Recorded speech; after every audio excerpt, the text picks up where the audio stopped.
Even though he didn't grow up on a farm, Mark Byrd always knew that's what he wanted to do for a living.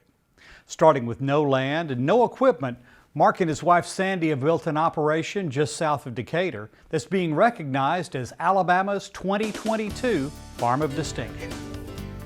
As a high school basketball star, Mark Byrd's parents and teachers advised him against a farming career. But the self-described headstrong teenager didn't listen, and today runs a diversified farm with his wife Sandy and their sons Perry and Rodney. I guess it was just in my head, as well as in my heart. And I probably didn't know nearly as much about it. The reason I was so headstrong, if I'd really known exactly what I was, getting into, I might have cowered down a little bit, but I'm glad I didn't. Byrd began pursuing his dream as a 14-year-old when he borrowed money to buy a tractor and hay baler. At 18, he rented 15 acres and planted soybeans. A decade later, he and Sandy cashed in his retirement from Walmart for a down payment on a poultry farm. We bought an existing poultry operation, and the house was only 3 years old, so we pretty much bought a new operation. And we had 102 acres that came with the farm, and it was a dwelling house, and that's pretty much all of us here.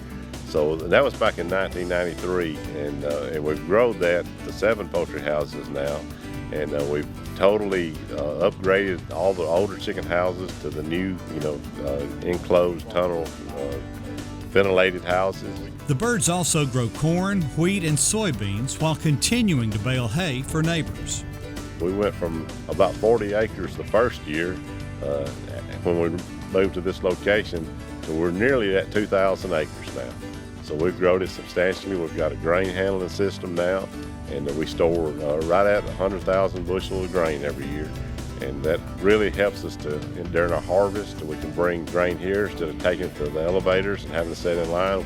The Byrds are increasing their grain drying and storage capacity by 75%. They also have a 25-cow Charolais beef herd. Future plans include a retail store where they can sell corn, wheat straw, and even beef and pork. We've got a piece of property that we own, and we want to build a farm store out there and sell our farm products from that store, and also sell some Alabama-grown products. Some that we could not supply, but we want to get the agriculture in Alabama involved in what we sell. Known throughout the Southeast as the thunderous bass singer of Living Faith Gospel Quartet, Mark credits God for seeing him through the tough times. I don't know how anybody could farm without having God on their side, without trusting Him.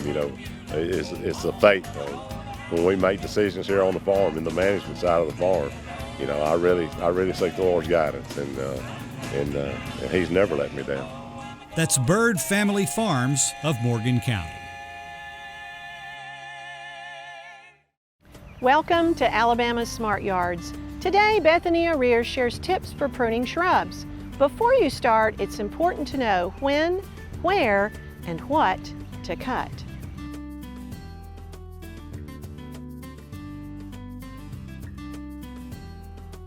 Take advantage of cooler temperatures and early season energy to prune and shape your favorite flowering plants, provided it's not too late.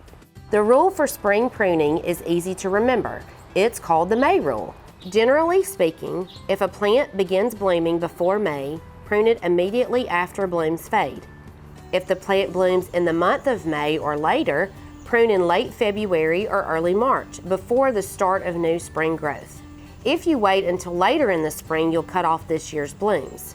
When pruning dead, diseased, or damaged branches, there is no time like the present. Remove as soon as noticed. Start by researching your woody plant to see what type of pruning it likes, and then pack your cleaned and sharpened pruning tools and head into the garden. Since pruning causes new growth to develop near the cut, a poorly pruned plant will sprout branches and suckers in unwelcome directions. There are 2 basic types of pruning methods, heading and thinning. Heading will produce thick regrowth where you want it. Focus on the bud at the end of a branch, called the terminal bud, and cut right behind it to produce bushy growth. Thinning is just like it sounds. Cut off a branch all the way to the stem or trunk to allow light into the plant and to promote a natural-looking plant form. Excessive pruning of certain shrubs can cause an explosion of suckers on the one hand or dead zones on the other. A little research into what your plant type prefers will go a long way to delivering healthy, beautiful specimens.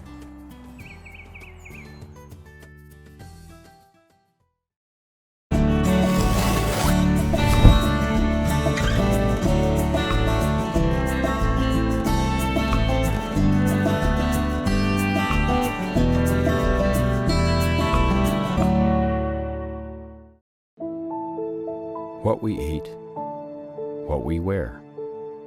It all starts somewhere. And if it's good, it usually starts with a farmer. And that somewhere is right here in Alabama.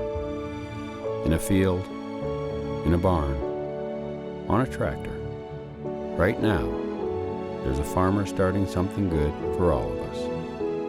And it all starts right here in Alabama. There's no such thing as downtime when you own a farm. This is your land. You tend it and try to get the most from it, no matter the weather or time of day. It's been that way for generations. And for generations, your local quality co-op store has been there for you, with a full range of agriculture supplies and services, from feed to fertilizer, seed to grain storage, and the right hardware for any application. You'll always find what you need, plus friendly, knowledgeable advice at your local quality co-op store. There's one near you. Get discounts on national brands and at local businesses with your Alpha Farmers membership. Members save hundreds with Ford, John Deere, Case IH, and Caterpillar. Plus, enjoy special rates at Choice and Wyndham Hotels.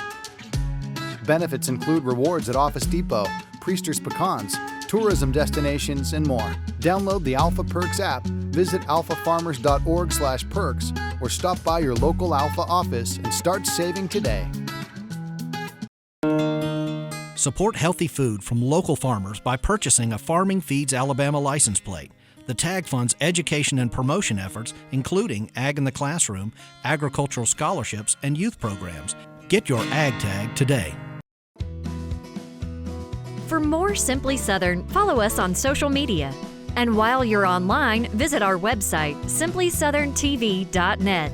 Simply Southern continues in a moment. Sweet Grown Alabama, we just saw it as such an amazing platform to be able to market for farmers and small Alabama businesses. Being a niche producer, a commercial mushroom laboratory, it's very important that we kind of get the word out about who we are, and Sweet Grown has been monumental in helping us do that. I think just support your local community, your neighbor. That's the backbone. Discover what's growing in your neck of the woods at sweetgrownalabama.org.